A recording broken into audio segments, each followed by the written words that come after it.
Assalamualaikum warahmatullahi wabarakatuh. Salam rahayu, salam sejahtera buat semuanya. Semoga semuanya, sahabat-sahabatku, para pecinta wisata religi, para pemirsa semuanya dimanapun berada, semoga semuanya senantiasa selalu dalam keadaan sehat walafiat dan selalu dalam lindungan Allah Subhanahu wa Ta'ala. Amin.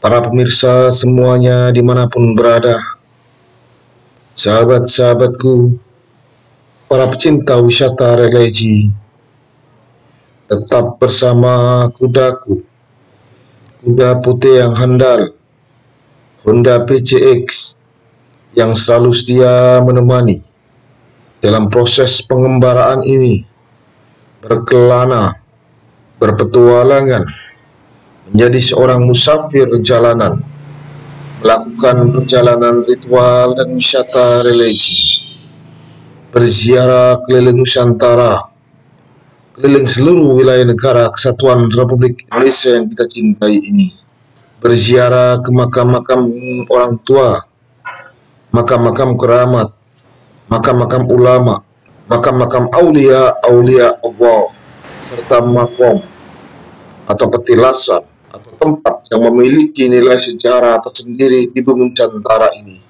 Insya Allah akan saya datangi semuanya, akan saya ziarahi, serta akan saya hadirkan dalam bentuk konten ini kehadiran pemirsa semuanya dimanapun berada.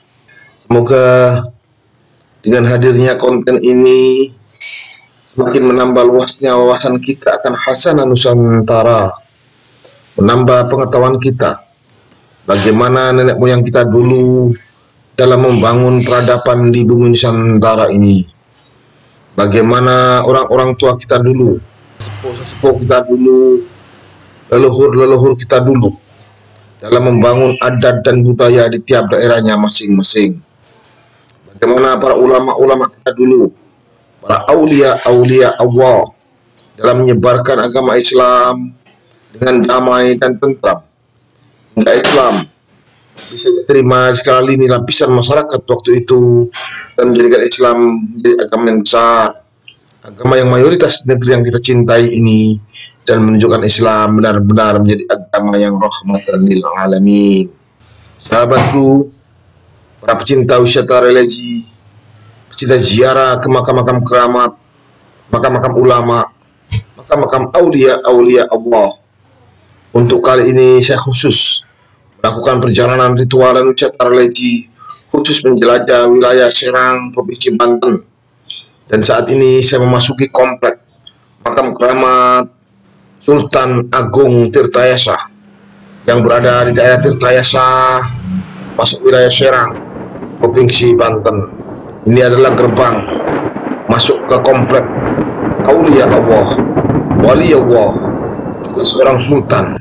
Beliau adalah Sultan Agung Tirtayasa. Sahabatku, para pecinta wisata religi dimanapun berada, Sultan Agung Tirtayasa, beliau di samping seorang sultan, juga seorang ulama, penyebar agama Islam di bumi Banten dan sekitarnya. Beliau hidup pada zaman penjajahan Belanda. Dengan tekadnya dan keberaniannya lah beliau bersama rakyat berjuang mati-matian mengusir penjajah Belanda dari tanah Nusantara ini.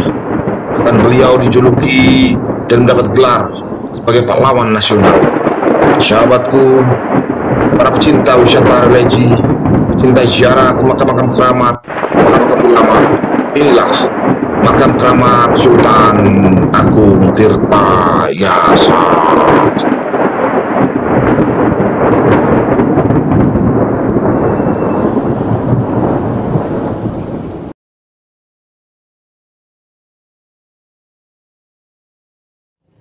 Assalamualaikum warahmatullahi wabarakatuh.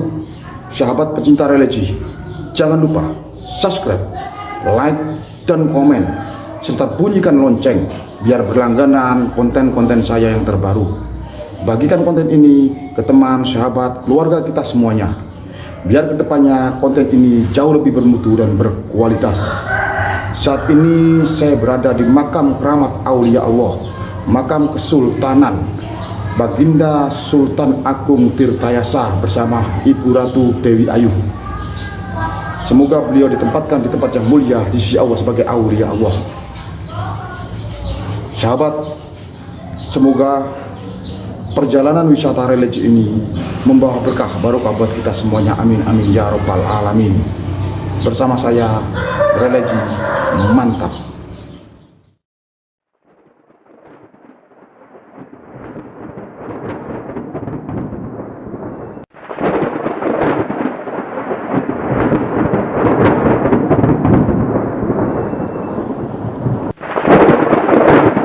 Sahabatku, para pecinta wisata religi, pecinta ziarah ke makam-makam keramat, makam-makam ulama, makam-makam aulia Allah, Sultan Ageng Tirtayasa adalah Sultan Banten yang ke-6 yang berhasil membawa kerajaan Banten menuju puncak kejayaannya.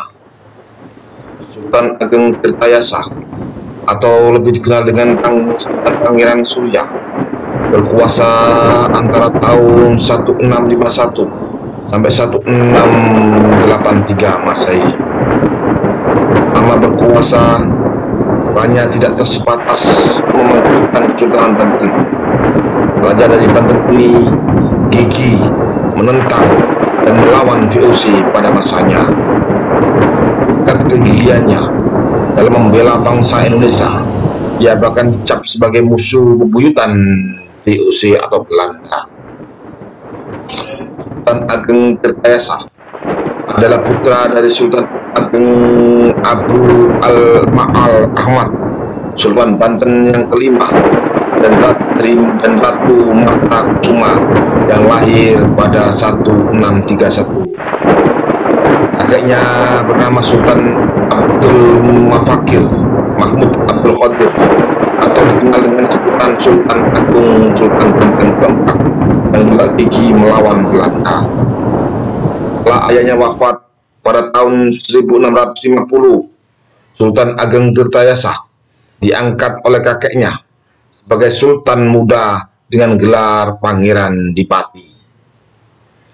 Kemudian setelah kakeknya wafat pada 1651, ia resmi naik takhta menjadi Raja Banten ke-6 dengan gelar Sultan Abdul Fattah Al-Mafaki. Dari istri-istrinya, Sultan Ageng Tirtayasa memiliki 18 orang anak. Putra yang terkenal adalah Sultan Abu Nasyar Abul Fahar atau Sultan Haji dan Pangeran Purabaya. Menjelang akhir pemerintahannya, Sultan Ageng Tirtayasa berselisih dengan Sultan Haji hingga memaksa meninggalkan takhta dan mundur ke dusun Tirtayasa dan terletak di Kabupaten Serang. Nama Sultan Ageng Tirtayasa dikenal sebagai dirinya setelah dirinya mendirikan keraton baru di tempat tersebut. Pada masa pemerintahan Sultan Ageng Tirtayasa, Banten terus mengalami kemajuan. Berikut ini beberapa hal yang dilakukan untuk memajukan Kesultanan Banten. Memajukan wilayah pedalaman Banten hingga ke bagian daerah Pulau Sumatera dan Kalimantan.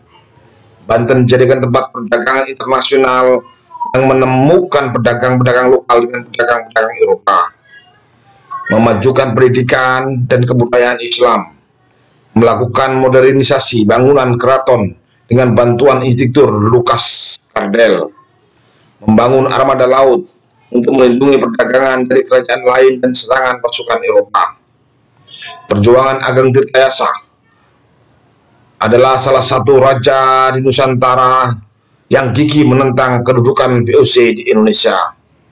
Demi meneruskan perjuangan kakeknya dan ayahnya, pada 1652 Sultan Ageng Tirtayasa mengirimkan pasukannya ke Batavia untuk menyerang dan menggempur VOC. Dan sejak saat itulah peperangan antara kerajaan Banten dengan VOC terus terjadi. Karena pertempuran antara VOC dengan pasukan Banten terus berlangsung yang merugikan VOC. Oleh karena itu, pada tahun 1655, VOC mengirim utusan ke Banten guna mendesak Sultan Agung Tirtayasa untuk memperbarui perjanjian perdamaian 1645. Tapi dengan tegas, Sultan Agung Tirtayasa dengan berani menolak pembaharuan perjanjian itu dan bertekad menentang Belanda dan mengusir Belanda dari bumi Nusantara ini. Perjuangan Sultan Agung Tirtayasa tidak pernah lelah dan terus berjuang demi Nusantara ini. Tapi pada tahun 1683, Sultan Agung Tirtayasa ditangkap dan dipenjara oleh Batavia hingga ia harus menyerahkan kekuasaannya kepada putranya, yaitu Sultan Haji. Sultan Agung Tirtayasa meninggal dunia kapundhut kembali pada Sang Khalid pada tahun 1692 dan kemudian dimakamkan di komplek pemakaman Raja-Raja Banten yang berada di daerah Tirtayasa, Serang, Banten ini. Para pemirsa semuanya dimanapun berada, sahabat-sahabatku, para pecinta wisata religi, pecinta ziarah ke makam-makam keramat, makam-makam ulama, makam-makam aulia Allah, serta makom atau petilasan atau tempat yang memiliki nilai sejarah tersendiri di bumi Nusantara ini. Saat ini kita berada di komplek makam keramat Sultan Agung Tirtayasa atau Sultan Abdul Fattah yang berada di daerah Tirtayasa, Serang, Provinsi Banten, dengan niat ibadah lillahi ta'ala, hanya mengharap ridha Allah Subhanahu wa Ta'ala. Saya hadir di sini, saya datang di sini, saya berziarah di sini. Di sini saya mendoakan beliau semuanya, mendoakan orang tua kita, ibu bapak kita, babuyut yang tangga leluhur kita semuanya, mendoakan para ulama, para aulia Allah, wabil khusus aulia Allah sekebul karum yang ada di sini, Ki Ageng Tirtayasa atau Sultan Agung Tirtayasa. Semoga beliau semuanya ditempatkan di tempat yang mulia di sisi Allah Subhanahu wa Ta'ala. Amin. Jadi sahabatku yang mungkin kurang paham soal berziarah kubur, sekali lagi saya tegaskan, kita hadir di suatu makam keramat, makam wali Allah. Kita di sini berdoa, hanya memohon kepada Allah Subhanahu wa Ta'ala. Kita mendoakan beliau semuanya. Dan kita tidak pernah meminta kepada makom, naudzubillah summa naudzubillah min dzalik. Minimal dengan kita hadir di sini, kita tunjukkan rasa hormat kita. Bila mana kita hadir di makam beliau Allah, aulia Allah, kita tunjukkan rasa hormat kita, rasa penghargaan kita kepada beliau semuanya, karena beliaulah yang telah menyebarkan agama Islam di bumi Nusantara ini. Bila mana kita berziarah ke makam orang tua, makam ibu bapak kita, minimal kita tunjukkan rasa hormat kita, rasa penghargaan kita kepada beliau semuanya, orang tua kita, karena beliaulah yang telah melahirkan kita, mendidik kita, membesarkan kita, mengasuh kita hingga kita bisa menjadi besar seperti saat ini. Kita tunjukkan rasa hormat dan penghargaan kita kepada beliau semuanya dengan berziarah ke makam-makam beliau semuanya. Hikmah lain dengan kita berziarah kubur, kita melihat makam, kita melihat kuburan, otomatis kita mengingat akan kematian. Dan itu sesuai dengan sabda baginda Nabi besar Muhammad SAW. Dulu saya pernah melarang kalian berziarah kubur. Sekarang berziarahlah kalian, karena dengan ziarah kubur akan mengingatkan kita dengan kematian. Hadis sahih riwayat Imam Bukhari dan Imam Muslim. Insya Allah dengan kita mengingat kematian, kita akan berlomba-lomba untuk menjalankan segala perintah-perintah Allah dan menjauhi segala larangan-larangan Allah. Karena kita semuanya pasti akan mati, sahabat. Siapapun kita, apapun kita semuanya pasti akan mati. Karena mati itu pasti. Sahabatku, para pecinta wisata religi, semoga perjalanan ritual dan wisata religi bersama saya keliling Nusantara ini membawa berkah barokah buat kita semuanya. Amin ya robbal alamin. Bersama saya religi mantap. Ijen tata.